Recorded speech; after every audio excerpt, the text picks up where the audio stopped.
आज हम जानेंगे उस एक कर्म के बारे में जो हमारे कर्मों के आधार पर ये निर्णय करता है कि हम कहाँ जन्म लेंगे और किस घर परिवार में जन्म लेंगे। जैन दर्शन के अनुसार 8 कर्मों में एक कर्म है गोत्र कर्म। गोत्र कर्म यानी जिस कर्म के उदय से प्रतिष्ठित या अप्रतिष्ठित कुल मिले या उच्च या नीच गोत्र मिले वो गोत्र कर्म है, या जिस कर्म के उदय से उच्च या नीच कुल मिले वो गोत्र कर्म है। इस कर्म के उदय से व्यक्ति लोक पूजित प्रतिष्ठित घरों में जन्म लेता है या नामी धार्मिक परिवार में या बड़े उच्च कुलों में जन्म लेता है।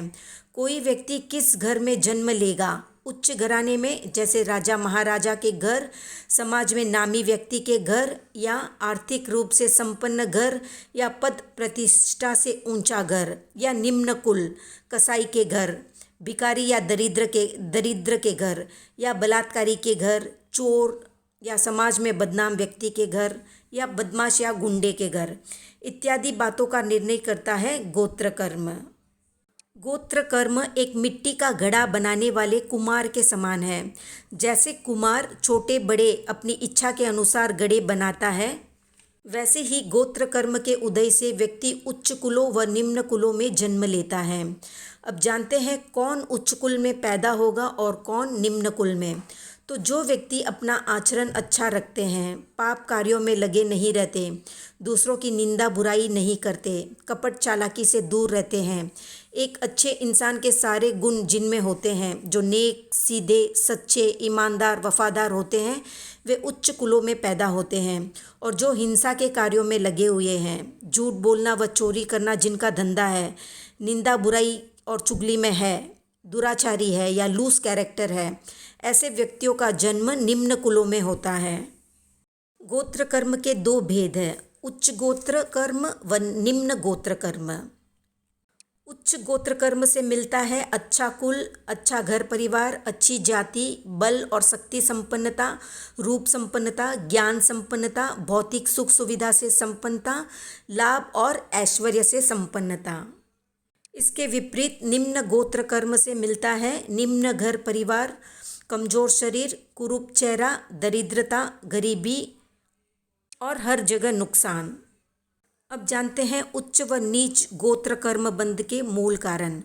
अपनी जाति का, कुल का घमंड नहीं करना, दूसरों से अपने को ऊंचा नहीं समझना, बात बात में अपनी जाति व कुल का बखान नहीं करना, दूसरों को नीचा या निम्न नहीं समझना। ऐसा करने से उच्च गोत्र कर्म का बंध होता है और इसके विपरीत करने से निम्न गोत्र बंध का। अपने बल व रूप पर घमंड नहीं करना, बल चाहे धन का हो, सत्ता का हो, शरीर का हो, इनका अहंकार करना, रूप में अपने सामने दूसरे को कुछ भी न समझना, खुद ही अपने रूप की प्रशंसा व गुरूर करना, स्वयं के रूप के सामने दूसरों को हीन महसूस कराना। तो जो बल व रूप का घमंड करते हैं वे निम्न कुलों में जन्म लेते हैं कमजोर व कुरूप बनकर, और जो रूप व बल का घमंड नहीं करते हैं वे उच्च कुलों में जन्म लेते हैं। अपनी तपस्या का अहंकार करना, अपने को सर्वश्रेष्ठ तपस्वी मानना, अपने सामने दूसरे तपस्वी को कुछ न समझना, बस अपनी ही प्रशंसा करना, अपना ही राग आलापना।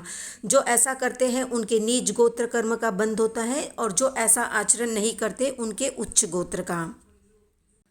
अपने ज्ञान का अहंकार करना कि मुझे सब आता है, मैं कितना महान हूँ, मेरे सामने सब मूर्ख है। अपने ज्ञान का घमंड व गुरूर करने से निम्न कुल में जन्म लेते हैं और गुरूर न करने से उच्च कुल में। लाभ प्राप्ति व भौतिक वस्तुओं की प्राप्ति होने पर अहंकार से भर जाना कि केवल मुझे ये लाभ मिल रहा है, मैं कितना भाग्यवान हूँ, मेरा कितना अच्छा लक है, इत्यादि बातें अहम भाव से सोचने पर निम्न कुल में जन्म होता है और नहीं सोचने पर उच्च कुल में। इसी तरह ऐश्वर्य संपन्नता पर घमंड करना कि मैं कितना लकी हूँ, मेरे पास सब कुछ है, दूसरों के पास कुछ भी नहीं है, इस तरह से अहम भाव लाना। तो जाति, कुल, बल, रूप, तप, ज्ञान, लाभ व ऐश्वर्य का घमंड करना निम्न कुल का कारण बनता है और इनका घमंड नहीं करना उच्च कुल का कारण बनता है। इन सबको पाकर भी जो लोग जमीन से जुड़े रहते हैं, तटस्थ रहते हैं, अहम भाव जिन्हें नहीं छूता, वे लोग उच्च कुलों में या बड़े घरों में जन्म लेते हैं। वीडियो पसंद आए तो लाइक, शेयर, सब्सक्राइब करें।